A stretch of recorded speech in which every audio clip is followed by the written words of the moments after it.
Nous sommes jeudi 25 juillet 2024. Bienvenue à cette édition du journal sur Congo 26 Télévision à la une.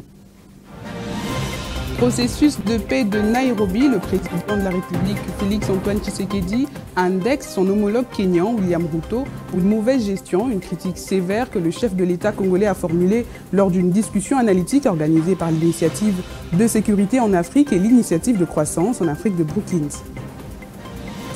Gestion des entreprises publiques en RDC, le gouvernement et les mandataires s'engagent à renforcer la bonne gouvernance pour des résultats performants. C'est la principale clause du contrat conclu entre les deux parties lors d'une cérémonie organisée mercredi à Kinshasa par le ministère du Portefeuille et présidée par la Première ministre sous le haut patronage du chef de l'État.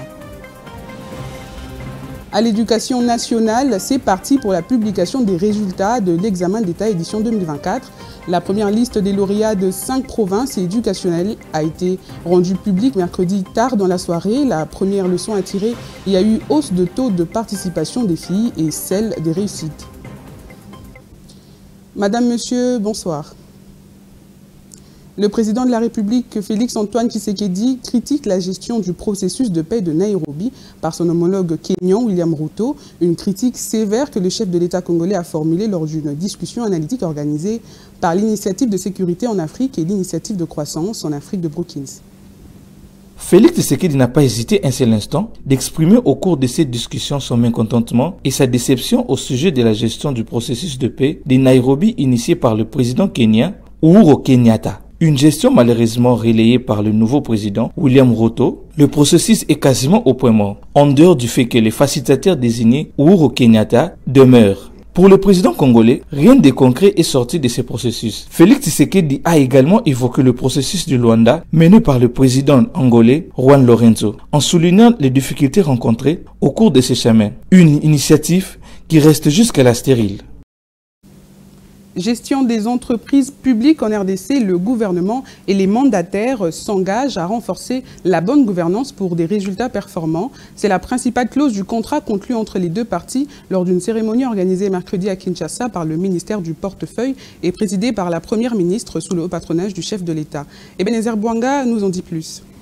Sur les 46 entreprises publiques d'économie mixte, seules 10 ont été sélectionnés aux côtés de 22 entreprises unipersonnelles pour cette signature. Ces contrats d'une durée de 6 ans renouvelables définissent clairement les droits et obligations de chaque partie en exigeant une gestion transparente et axée sur les résultats. Une initiative qui matérialise la vision stratégique du développement économique et social s'inscrivant dans les plans d'action du gouvernement pour diversifier l'économie et créer plus d'emplois.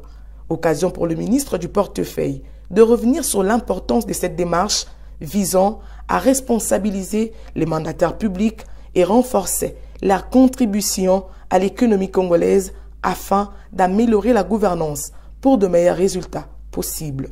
Mesdames et messieurs les mandataires publics, après la signature du contrat de mandat que mon ministère se donne le devoir d'évaluer périodiquement, viendra la signature des contrats de performance en cours de préparation dans mes services.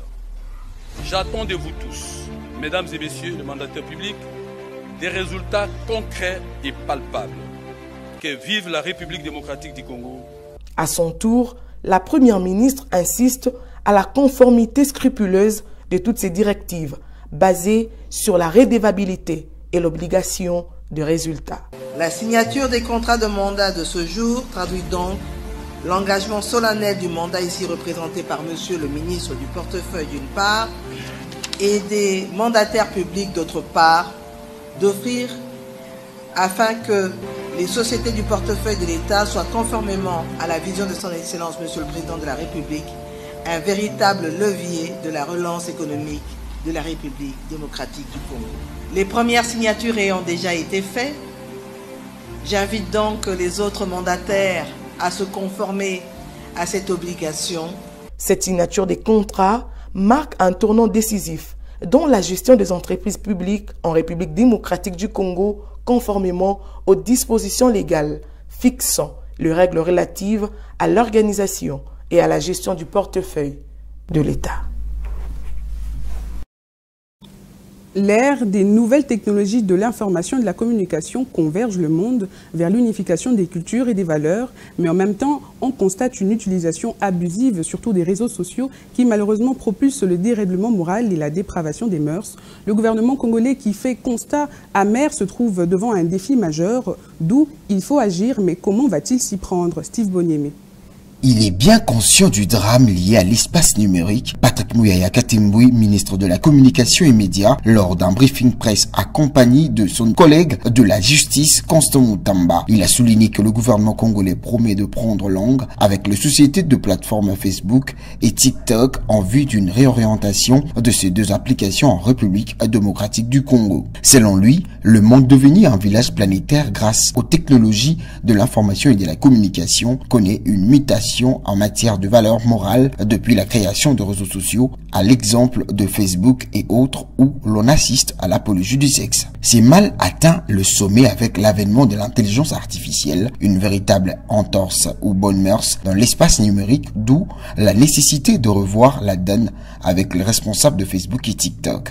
À titre de rappel, en juillet 2023, le président honoraire du Sénat, Modeste Bahatulikuebo, a été victime de la délinquance sur les nets. Un groupe de personnes non identifiées jusqu'à présent a fait circuler un audio pendant la période électorale en imitant correctement sa voix, lui faisant dire ce qu'il n'a jamais dit, simplement pour ternir son image. Pour certains experts à la matière, le monde est en guerre numérique. Il faut de réflexions approfondies pour limiter le dégât.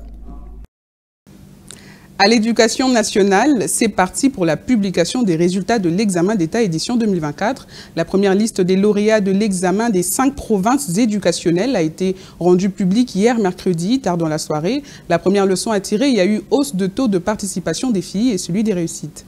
C'est dans le but d'officialiser la publication des résultats de l'examen d'État édition 2024 que la ministre de l'Éducation nationale et Nouvelle Citoyenneté, Raissa Malo, a dévoilé cette première liste de 5 provinces éducationnelles sur les 60 réparties en 26 provinces administratives existant en République démocratique du Congo. Il s'agit notamment de Kinshasa-Moamba, Kinshasa-Plateau, Congo central 1, Équateur 1, Kwilu 1. Cette 58e édition de la session ordinaire de l'examen d'État est particulièrement marquée par la hausse des taux de participation des filles, mais également les taux élevé des réussites, a fait savoir l'inspecteur général du ministère de l'Éducation, Odia Musungai, en précisant que la publication des résultats des autres provinces éducationnelles se fera progressivement pendant au moins un mois.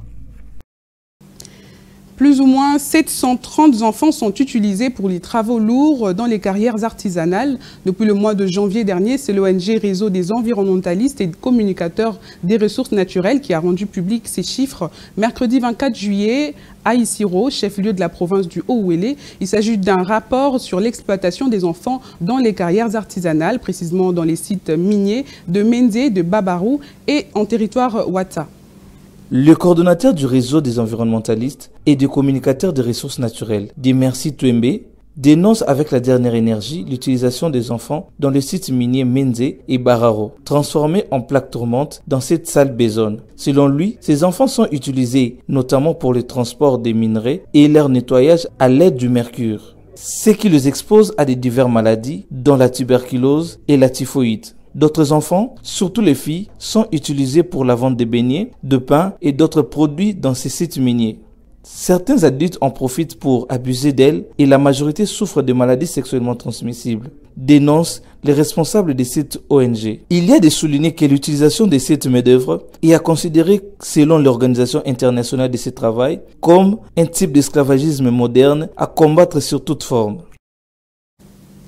Dans la province de l'Ituri voisine, précisément à Mangala, dans le territoire de Djougou, plus de 30 000 enfants de 5 à 15 ans ont été vaccinés contre la rougeole. Une activité étalée sur 5 jours. Selon la source, le docteur Jacques Savot, chargé de cette opération de routine, indique que l'objectif de la campagne est de lutter contre cette pathologie qui affecte de nombreux enfants dans la région. Il ajoute que cette action appuyée par l'ONG Médecins sans frontières suisse se vide à récupérer d'autres enfants non vaccinés. Et en sport, l'éliminatoire de la 4e édition de la Ligue des champions féminines de la Confédération africaine de football, zone UNIFAC. Le tirage au sort a eu lieu mercredi 24 juillet au siège de la CAF en Égypte. À l'issue de cet exercice, le FCF Mazembe débutera la compétition contre le CSM Diable Noir. Après son sacre lors de la 14e édition de la Coupe du Congo de football féminin, le football club féminin Mazembe va débuter le 19 août prochain à Kinshasa le tournoi de l'Union de fédération de football de l'Afrique centrale, UNIFAC, contre le football club féminin les Diables Noirs de Brazzaville. Les Congolaises affronteront ensuite le Guinéen d'Atlético Femenino de Malabo le 21 août avant de clôturer leur parcours contre l'Eki FFC du Cameroun le 23 août. Le vainqueur de cette phase qualificative aura l'opportunité de représenter l'Afrique centrale à la phase finale de la prestigieuse Ligue de champions féminine de la CAF. Selon les tirages au sort, ce tournoi zonal va se clôturer le 25 août prochain. Cette compétition mettra aux prises les meilleures équipes féminines de la sous-région d'Afrique centrale, à savoir les FCF TP Mazembe de la RDC, les Diables Noirs de Brazzaville de la République du Congo, l'Eki FFC du Cameroun et l'Atlético Femenino Malabo de la Guinée équatoriale. Ce journal est terminé, je vous rappelle ces titres. Processus de paix de Nairobi, le président de la République Félix-Antoine Tshisekedi indexe son homologue kényan William Ruto pour une mauvaise gestion, une critique sévère que le chef de l'État congolais a formulée lors d'une discussion analytique organisée par l'Initiative de sécurité en Afrique et l'Initiative de croissance en Afrique de Brookings. Gestion des entreprises publiques en RDC, le gouvernement et les mandataires s'engagent à renforcer la bonne gouvernance pour des résultats performants. C'est la principale clause du contrat conclu entre les deux parties lors d'une cérémonie organisée mercredi à Kinshasa par le ministère du Portefeuille et présidée par la Première ministre sous le haut patronage du chef de l'État. À l'éducation nationale, c'est parti pour la publication des résultats de l'examen d'État édition 2024. La première liste des lauréats des 5 provinces éducationnelles a été rendue publique mercredi tard dans la soirée. La première leçon à tirer, il y a eu hausse de taux de participation des filles et celui des réussites. Bonne suite de programme sur Congo 26 Télévision, la chaîne de l'unité nationale.